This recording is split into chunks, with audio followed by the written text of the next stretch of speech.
Hello, basketball people, we have news. Let's go to more news about the Golden State Warriors. I ask you to give a thumbs up and subscribe to my channel, as I am a Warriors fan. Will Kuminga's fate lie with rival Los Angeles Lakers? Sources within the Warriors have stated that the player has already made his decision and has requested an urgent trade. The Lakers' interest in Golden State Warriors forward Jonathan Kuminga is real, ongoing, and increasingly constrained by structural issues that may require a three-team trade to materialize. I reported that the Lakers are interested in him. They reached out during the summer, Fisher said Tuesday in Bleacher Report's NBA Insider Notebook. The Lakers continue to look at all the options in the 3&D, three-point shooting and defense, forward market and aren't finding many. So, of course, Jonathan Kuminga is on their list. But I think for either team to sign him, they'll need to find some kind of three-team deal.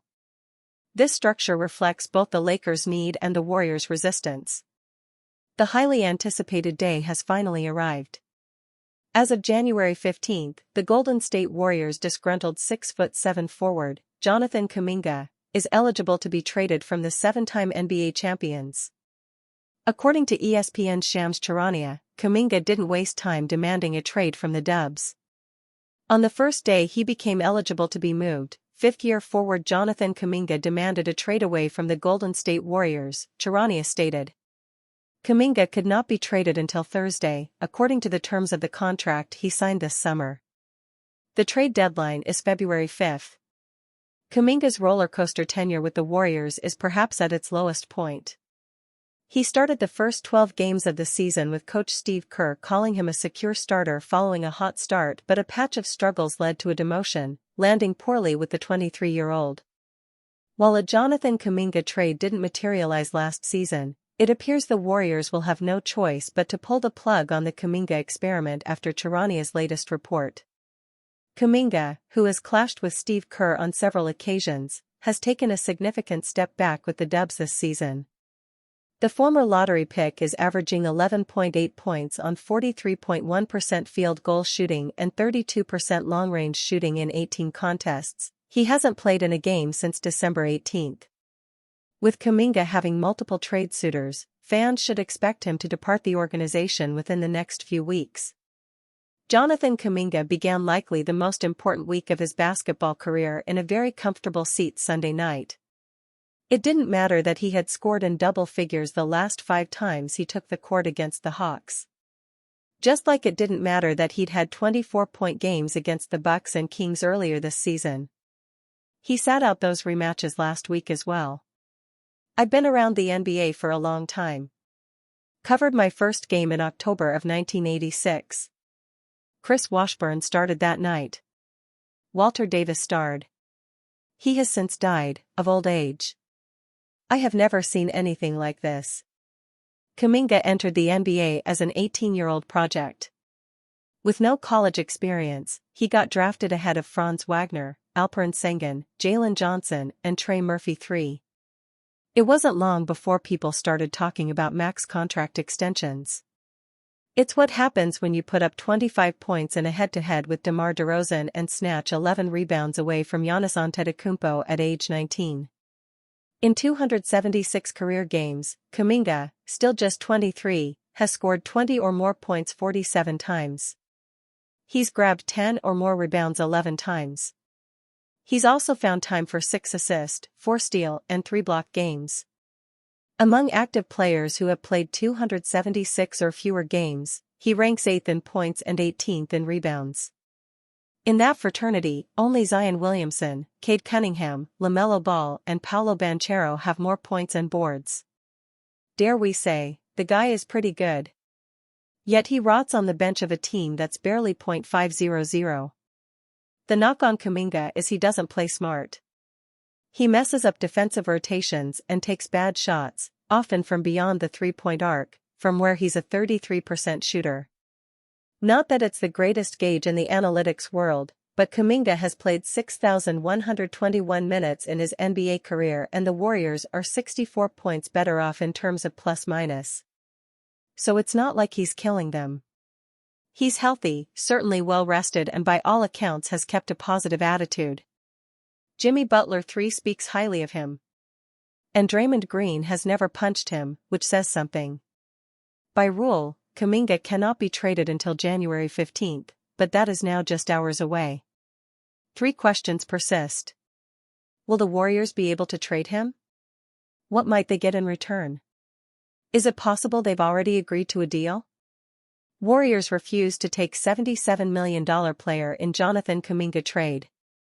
Jonathan Kuminga couldn't hit the demand trade now button quickly enough on January 15. According to ESPN, the Golden State Warriors forward has officially asked for a trade on Thursday. The Warriors can begin actually negotiating, and all parties seem interested in the idea of divorce. However, it's getting complicated for Kuminga. Just one team has maintained a strong interest in Kuminga since the summer. The Sacramento Kings have what it takes to strike a Kuminga deal, but the Warriors will make those negotiations difficult, considering they don't want what Sacramento has to offer. As ESPN notes, the Warriors have been prioritizing expiring contracts in any potential Kuminga talks. Any offer that includes a long-term contract is likely to be declined.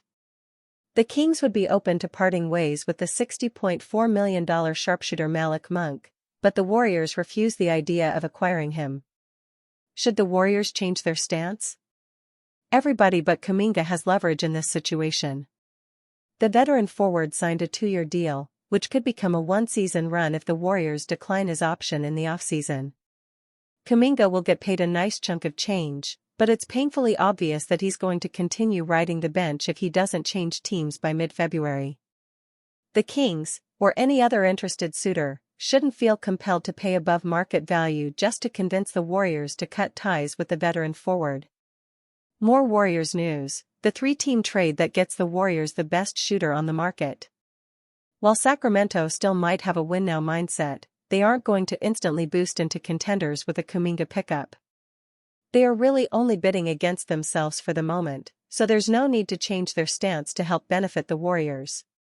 Golden State should do what they can to move Kuminga. He's been a pro's pro throughout the first few months of the season, but there's a strong chance his mood changes if his request doesn't get granted. The Warriors can't handle a distraction, or a $22 million player wasting away on the bench, as they navigate through what's been a mediocre season in the eyes of Jimmy Butler. Golden State doesn't have to chalk it up and accept Monk just to move Kuminga, but they should put in a strong effort to satisfy all parties in order to help themselves. Steve Kerr has helped limit Warriors' turnovers by not talking about them. Kerr jokingly explained the turnaround, stating, "It's a great life lesson. Ignore all your problems. Never acknowledge them. Don't look in the mirror." Of course, right when the Warriors started doing something right, they were unable to sustain it, which has really been the story of their entire season to date. On Sunday night against the Atlanta Hawks, the team's old turnover ways resurfaced as they gave it away 16 times, while the visitors only turned it over 9 times and unsurprisingly won the game. Golden State have turned the ball over more than most teams this season, averaging 15 per game, which is one of the highest rates in the NBA. With the Warriors where they are right now as a team, they just cannot sustain that and hope to have any degree of consistent success. Golden State has always been a team that turns the ball over at a high rate. The style of offense the team likes to run through star guard Stephen Curry often involves a lot of passing and ball movement, giving the opposing defense more chances for deflections and steals. Back in the dynasty years when the Warriors were practically overflowing with talent, they could afford to turn the ball over more because Curry would go off, or Klay Thompson would have a big game, or maybe Kevin Durant would do something incredible. Now, the team simply doesn't have that same level of talent, making the margin for error much smaller. Curry is still doing special things, but outside of the 2x MVP, the Warriors do not have a reliable scorer who can bail them out if they're sloppy with the ball. Kerr's strategy of ignoring the issue has actually worked in the short term, but a game where turnovers rear their ugly head again always feels around the corner with this team. Steve Kerr gets brutally honest on Jonathan Kuminga's struggles in Warriors rotation. Jonathan Kuminga faced an inconsistent role with the Golden State Warriors in last season's NBA games, and this season has not seen much improvement. Recently, his situation worsened as he completely fell out of the rotation in recent games. Since the 2025 NBA offseason, Kuminga has been in the spotlight due to trade rumors surrounding him. His struggles with the Warriors' rotation have sparked increased discussion about his future in the league and have led to criticism of head coach Steve Kerr. In a recent interview, Kerr made a brutally honest admission about Kuminga's challenges in the Warriors' rotation. "I'm disappointed for JK that things didn't continue to go the way they did the first couple of weeks. At the same time, it was going to be tricky to start JK, Jimmy, Draymond, anybody can see that's a tough combination," Kerr said. Kuminga is currently averaging 11.8 points, 6.2 rebounds, and 2.6 assists per game for the Warriors this season. Warriors get conflicting news about potential Anthony Davis trade. The Golden State Warriors and other rumored Anthony Davis suitors are in a weird spot. Amid news that he will undergo surgery to repair ligament damage in his left hand, Davis's regular season with the Dallas Mavericks appears to be over. But as ESPN's Shams Charania reported Tuesday, Davis's return timeline could have the 10-time All-Star and 2020 NBA champion on course to play in the playoffs if the lottery-bound Mavericks trade him before the league's February 5 deadline. Three of Davis's four reported suitors, the Warriors, the Atlanta Hawks and the Toronto Raptors, would qualify at least for the play-in tournament if the regular season ended today. A fourth, the Milwaukee Bucks, is 1.5 games out of the number 10 seed in the Eastern Conference. Charania says Davis would be keen to establish himself for the long term elsewhere if he is dealt to a contender and is able to play in the postseason. The 32-year-old future Hall of Fame inductee is under contract through next year, with a player option for the 2027-28 season. In 20 games this season, he's averaged 20.4 points, 11.1 rebounds, and 1.7 blocks. But Davis himself has disputed Charania and other media reports about his future.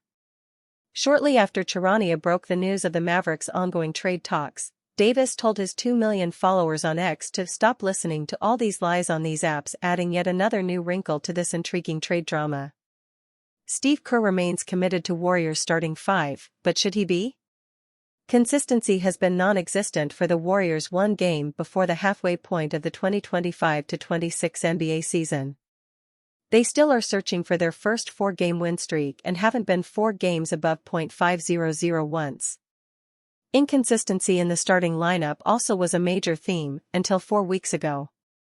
Warriors coach Steve Kerr on December 14 started Moses Moody and Quinton Post alongside Steph Curry, Jimmy Butler, and Draymond Green and hasn't looked back since. Kerr says though the stats of the group together don't show the best results, he's sticking with them for multiple reasons. "I'm committed to it because we're generally in a good place. We committed, 3 weeks ago, to just staying with the same starting five and same rotation to try to get guys more comfortable, and we've achieved that," Kerr told reporters Monday after Warriors practice. "I know that five-man group hasn't been great, but again, it allows Draymond to start at the 4. Like tomorrow, he doesn't have to guard Donovan Klingon to start the game. That's a big deal for us." The first game Kerr unveiled the Curry-Moody-Butler-Green Post starting five was in a 136-131 loss to the Portland Trail Blazers, in which Curry's 48 points couldn't result in a win. That same starting five is expected to begin the game Tuesday night when the Warriors play the Blazers for the 4th time this season. They're 0-3 against them thus far, losing twice without the starting five and once with it. Moody and Post have each played and started every game since December 14. Curry, Butler, and Green each missed one, a blowout loss to the Oklahoma City Thunder on January 2.